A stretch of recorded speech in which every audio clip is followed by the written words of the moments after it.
Assalamualaikum warahmatullahi wabarakatuh. Alhamdulillah. Wassalatu wassalamu ala rasulillah. Amma ba'd. Akhi ukhti rahimakallah. Mendengarkan sebuah cerita yang aneh, menyeramkan, terkadang disenangi oleh sebagian orang. Tapi bagaimana kalau ternyata cerita yang disampaikan adalah bohong dan dusta?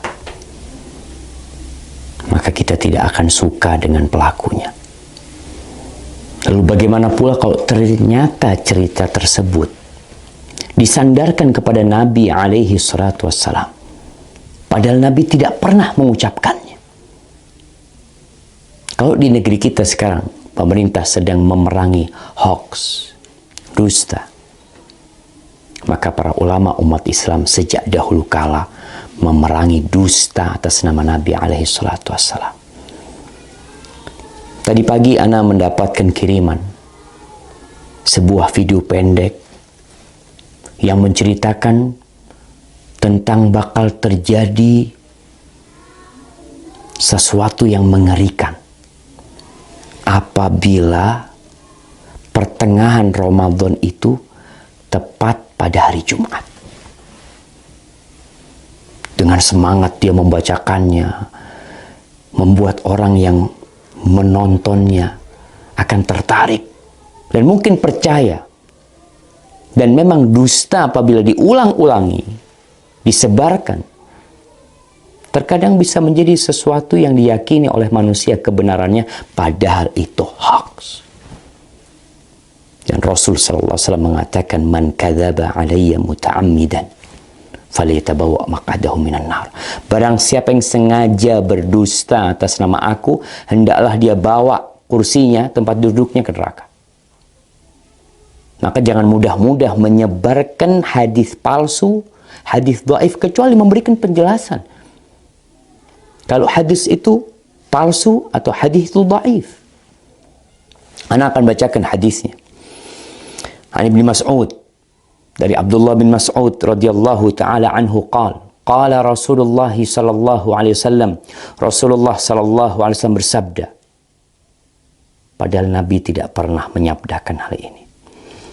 Idza kana sayhatun fi Ramadan fa innahu yakunu ma'ma'atun fi Syawal wa tamyizul qaba'il fi Dzil Qa'dah wa tasfikud dima' fi Dzil Hijjah والمحرم وما المحرم يقولها 3 مرات هيهات هيهات يقتل الناس فيه هرجا هرجا قلنا وما الصيحة يا رسول الله قال هذه في النصف من رمضان ليلة الجمعة فتكون هذه توقظ النائم وتقعد القائم وتخرج العواتق من خدورهن في ليلة جمعة في سنة كثيرة الزلزال والبرد فإذا وافق شهر رمضان في تلك السنة ليلة الجمعة فإذا صليتم الفجر من يوم الجمعة في النصف من رمضان فادخلوا بيوتكم وأغلقوا أبوابكم وسدوا كوكم ودثروا أنفسكم وسدوا آذانكم فإذا أحسستم بالصيحة فخروا لله سجدا وقال سبحان القدوس ربنا القدوس فإن من فعل ذلك نجا ومن لم يفعل هلك. Jamaah rahimakumullah, Ramadan tahun ini tanggal 15 Ramadan insyaallah hari Jumat. Ini yang menyebabkan penyebar hadis ini. Karena hadis ini seakan-akan akan berlaku tahun ini. Yang artinya dari Abdullah bin Mas'ud radhiyallahu taala anhu, Rasulullah sallallahu alaihi wasallam bersabda, apabila ada suara dahsyat tepat di bulan Ramadan, maka itu akan terjadi beruntun sampai bulan Syawalnya. Banyak di antara golongan manusia lebih memisahkan diri. Mereka bergerombol-gerombol di bulan Dzul Hijjahnya. Pertumpahan darah banyak terjadi di bulan Dzul Hijjah tersebut. juga semakin klimak ketika masuk di bulan Muharram. Rasulullah SAW menyebutkan hal itu 3 kali. Apa yang harus kami lakukan di bulan Muharram? Para sahabat bertanya, sayang. Sungguh sayang, kata beliau. Mereka tidak mengetahui dan apa yang harus dilakukan di bulan Muharram. Saat itu di antara manusia banyak yang saling membunuh. Apa suara dahsyat itu ya Rasulullah? Sahabat bertanya kepada Nabi SAW. Suara keras itu adalah mulai terjadi di pertengahan bulan Ramadan yang bertepatan di malam Jumat.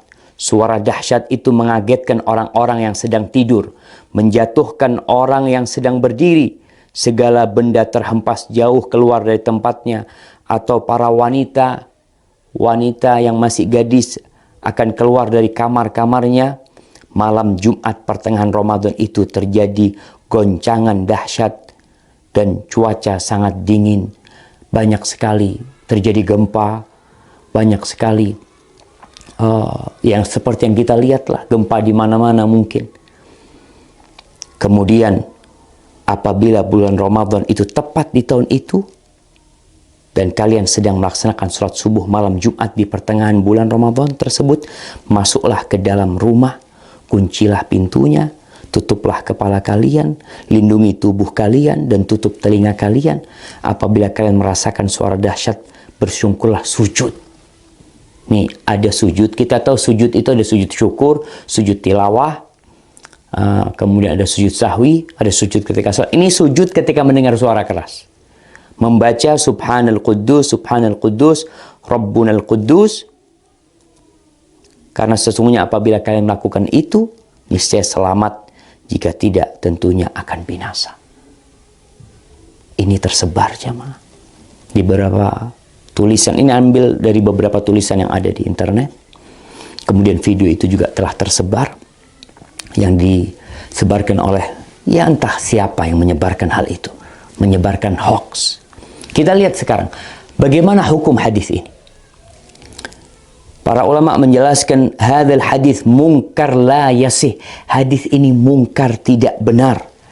Al-Uqaili mengatakan laisa li hadzal hadis aslun min hadithi thiqah. Hadis ini enggak punya dasar dari perawi yang thiqah, wala min wajhin yathbut, dan enggak ada yang benar dalam hadis ini. Itu disebutkan dalam Ad-Du'afa Al-Kabir. Dan Ibnul Jauzi mengatakan hadis ini hadza haditsun maudhu. Hadis ini palsu atas nama Nabi SAW. Kemudian Syekh Albani mengatakan maudhu'un, hadis ini palsu, diriwayatkan oleh Nuaim ibn Hammad dalam kitab Al-Fitan. Dan Al-Imam Al-Zahabi mengatakan qultu dha maudhu' wa maslama saqit matruk. Ini hadis palsu. Perawinya ada yang matruk, yang dituduh berdusta jamaah. Ditinggalkan. Lalu kita meriwayatkannya, menceritakannya kepada umat, menyebarkannya atas nama Nabi SAW. Nabi bersabda, padahal Nabi tidak pernah menyabdakan hal itu. Jamaah, ma min qaul, tidak ada satu ucapan yang keluar melainkan ada raqib, ada atid. Ma yalfidu min qaulin illa ladaihi raqibun atid. Akan ada yang mengawasi, mencatatnya. Tapi mungkin sebagian mengatakan, Ustadz kan boleh meriwayatkan hadis dhaif. Kan ada ulama yang berpendapat seperti itu. Kan ada khilaf di antara para ulama. Nah, Anda akan sebutkan para ulama yang membolehkan meriwayatkan hadis dhaif.